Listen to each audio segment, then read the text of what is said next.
Heat advisory in effect from noon to 7 p.m. Central Daylight Time Thursday.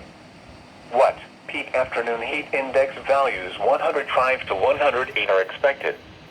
Where? Portions of northwest, west central and southwest Alabama. When? From noon to 7 p.m. Central Daylight Time Thursday. Impacts. Hot temperatures and high humidity may cause heat illnesses to occur. Drink plenty of fluids, stay in an air-conditioned room, stay out of the sun, and check up on relatives and neighbors. Young children and pets should never be left unattended in vehicles under any circumstances. Take extra precautions if you work or spend time outside. When possible, reschedule strenuous activities to early morning or evening. Know the signs and symptoms of heat exhaustion and heat stroke.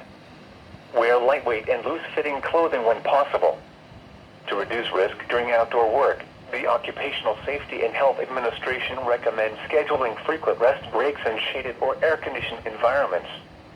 Anyone overcome by heat should be moved to a cool and shaded location. Heat stroke is an emergency.